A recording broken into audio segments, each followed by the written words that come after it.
Now, I want to quickly also share some thoughts with you on the Chief Examiner's report for the March 2025 examination and some of the things that the Chief Examiner spoke about. You see, one of the smartest things you can do and one of the key things in life is to observe what people have done and learn some lessons from there so you can avoid those mistakes going into the future, and that makes you to become successful as quickly as possible. And so I want to share with you some few things that the Chief Examiner highlighted as to the reason why many students failed the March 2025 examination, and by extension, I mean challenge for students sitting for the examination in general, and so that you can see that and use that as fuel and know what to avoid, how to navigate yourself, and put yourself in the position to pass the examination. So this is March 2025 ICAG question, and you can download it on the ICAG website. You don't have to buy any ICAG past questions. It's available for free download. So let's look at some general weaknesses from the horse's own mouth. That is the Chief Examiner. What does the Chief Examiner say in respect of students' weaknesses? The first one is lack of understanding of the requirement of the questions. Lack of understanding of the requirement of the question. One of the things in public sector is that you can easily digress. Easily. Because sometimes the examiner will ask you to do one thing, before you know it, you are doing another thing. Because it looks like the things are the same, but they are different. For instance, if I asked you, or if there is a question that says we should prepare the statement of budget performance, all right? And the purpose of the preparation of the statement of budget performance is to assess budget reliability of the entity, which is the first pillar in the PIFA framework. That means, although you are required to prepare the statement of budget performance, you are preparing that in the PIFA environment. Now, there is the traditional statement of budget performance where you bring your original budget, then you get your revised budget, then you get your actual results, all right? Then you get your out 10 in percentages, then you can get, or maybe out 10 in currency terms, then you can get an out 10 in percentages. This is a standard statement of budget performance pro forma. And the way you get a revised budget is the original budget given to you plus any supplementary estimate. Plus any supplementary estimate. Because if you're a good student from the public sector class and you have done budgeting also, you know that the Constitution requires that at least by 31st July within the year, the Minister of Finance must go to Parliament and report to Parliament the results from the last quarter of the previous year and then the first half of the current year. And that is the mid-year review. At that mid-year review, the government can request for additional funding or some changes. Now, that additional funding they are requesting for is the supplementary estimate. So when we add that to the original budget which was submitted before the end of the year, which was approved, it gives us the revised budget. So in the preparation of the statement of budget performance, we are now going to be comparing the revised budget with the actual, and that gives us the out 10. And in a way, we are assessing budget reliability, and that is budget variance analysis, BVA. We are preparing the statement of budget performance, and that is budget variance analysis. However, in PIFA, the examiner can ask us to analyze budget reliability using the statement of budget performance. In that case, the slide is going to be different. And so still, we may have our original budget. Yes, we may have the revised results. Yes, we may have the actual results coming up. Revised budget. Okay. Yes, we may have out 10, which is in percentages, but the last column will be score. Because this is the PIFA environment. Because the examiner will then give you what the out10 percentage represents, whether it is A, B, or C. And so if you are not careful, and you are supposed to prepare the statement of budget performance in the PIFA environment by indicating the score, and you ignore that and you go and prepare the normal statement of budget performance and the budget variance analysis, that is total digression. And that is one of the key challenges that the examiner raised concern on, that many students lack understanding of the requirement of the questions. And sometimes there are a lot of things in public sector that are similar. They look alike, but there is a distinction between them. And so you must understand the context of the requirement and know how or what you are being asked to do by the examiner. That's the first thing. Number 2 is limited coverage of the syllabus. Many people don't know even that this is the structure of the syllabus. And so many are not able to cover the syllabus. And the reason many people are not able to cover the syllabus is another issue that the examiner raised concern on: ill preparation. Ill preparation. As we speak right now, there are some of you have not really started studying for some reason. We are in week 9, but you have not really started studying.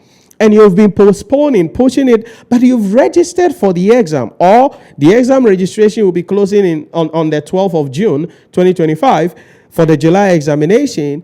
You are preparing to register, but you have not been studying. And you are there waiting to take 1 week miserable leave from your company, cause financial loss to the company or the state, and you think you can use that 1 week to go through everything in the syllabus and go into the exam or and pass the examination. Some of you also think that, you can attend some magical class somewhere, and within 6 hours, your brain is going to be open literally, and the book is going to be dropped into your brain, and magically you will understand everything in the syllabus and go into the exam hall and write the examination. It is not going to work. We have 5 more weeks to go. If we include today, 5 more weeks to go. If you are serious about passing the examination, you don't have to go fail the exam. You have to start studying and be serious about yourself. Be serious about what you're doing. Because this is the chief examiner's report saying that people are limited on the syllabus coverage. People are ill prepared for the examination, and hence they couldn't get the marks that they are supposed to get. Because sometimes people get 5%, 15%, and you ask, what the heck did you go and do in the exam hall? And there is this myth that, public sector, Charlie, just reading. No. The ICAG examination now and the public sector examination now, if you come in with that old school mindset, you will go and fail, and you write the paper over and over again, and you keep failing. So if you want to pass the examination, then you must be adequately prepared for the exam. Don't be ill prepared. Some of you have not started learning yet, but you want to write the exam. You have registered to write the exam. What are you going to write? And you are preparing to attend one magical class somewhere, and you think that is going to do miracles. No, it's not going to do anything. You can pray, you can drink anointing oil, you can fast, you can do whatever the heck you want to do. If there is nothing in your brain, you're going to go fail the exam miserably. And this is the observation of the chief examiner, that students are ill prepared and students are not able to cover the syllabus. Yes, it appears to be simple here. If you look at the structure, financial statement preparation, evaluation of financial statements, the IPSAS, PIFA and budgeting, governance in public sector, and then budgeting. Regulatory framework. Yeah, it appears simple.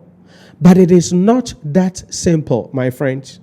It is not that simple. And that is why, if you're a follower of my work, I keep on saying this over and over again. Don't wait 2 weeks, a week to the exam, and take some miserable leave from your workplace and think you can magically do things. It doesn't work that way. Break down the process, because that is how you can prepare to pass the examination. And certainly the last thing that the chief examiner raised concern on was poor time management. Now, this is happening in the exam hall. People are not able to work with speed and accuracy. There are times people don't even know how to punch figures on their calculator. Sometimes handwriting, because you normally don't write because you are always behind the PC or something like that. Now you're supposed to write as fast as possible under examination pressure. How do you handle that? And that is why you don't have to wait. That is why there is no miracle class anywhere that you have to attend. Because you cannot finish this in any 6-hour class. You cannot do this magically anywhere. You must understand everything in the syllabus. In addition to that, you must practice questions. You must work with speed and accuracy. You must work on your emotions. You must work on familiarizing yourself with how to even punch on the calculator with speed and accuracy.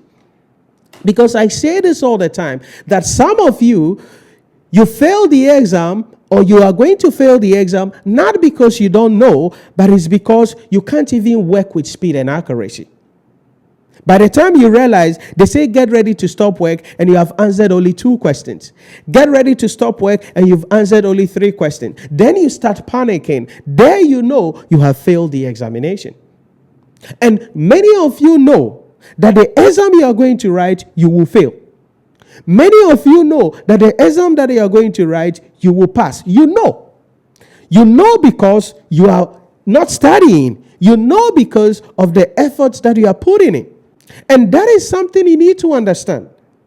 I will not come here and tell you, oh, small, it go be. It no go be. The ICA questions are not set for people to just walk around and walk into the exam hall and pass the examination. No. The exam is according to international professional examination standards. So you cannot just do some shabo. This is not the 2013 ICAs, the 2010 ICAs. No. The ICA we have now is La Crème de la Crème ICA. You have to be intelligent. You have to have an understanding of the syllabus. You must be familiar with the structure of the exam. You must understand the principles. You must know how to write out your answers. You must work with speed and accuracy. You must control your emotions psychologically in the exam hall. You must be able to know how you can write better. You must know how to present your work. All of these things, you cannot do them in a 6-hour class anywhere or in a 3 days to the exam anywhere. It is not going to happen. You know it doesn't work. But for some reason, you are still lying to yourself and you keep going on this path. But that is what you must understand. There is no shortcut to the ICA examination. There is no shortcut for passing the exam. There is only one way to go. Understand the syllabus. Understand the principles. Know the things that makes people fail the exam, and put yourself in the position to go into the exam hall, write the exam with confidence, and pass the examination. And that is what I will tell you. I know you are busy. I know you have a lot of things at your disposal. But do you know something? Nobody cares. Nobody cares how busy you are. Nobody cares how many babies you have to take care of, what your boss is taking you through. Nobody cares. That is the reality of the exam. ICA examination board doesn't sit there and say, oh, by the way, our students, they are busy executives. So let's set the question in such a way that, no. So nobody cares. You must create the time and make the necessary sacrifices to study and pass. But if you think you can sit down, 3 days to the exam, a week to the exam, and do some magic, congratulations. You will get to the exam hall. There is an air condition there, but you'll be sweating like a pregnant fish. And after that, you will be decimated. You will be ashamed of yourself. You will walk out of the exam hall ashamed and disgrace of yourself. Your results will come and you will fail. Why? Because you did not study. It is not about the exam. It is about you. So these are the things that a chief examiner raised concern on that you must understand and know about. So if you can be adequately prepared for the exam, if you can work on your speed and accuracy so you can manage your time properly, if you can cover the syllabus well, 95%, 98% of the syllabus is okay, then you can understand the context of the question and how various treatments are supposed to be done. That is the only way you can go into the exam hall and pass the examination. And that is what you must understand about the chief examiner's report and the chief examiner's concern for the March 2025 examination. And as I said, these things actually cut across almost all the subjects. So if you are preparing to sit for the exam, please don't wait 3 days before you come. Don't wait 2 days before you start studying. Start learning now. If not, you're going to go fail the exam. And it is nobody's fault. It is your fault.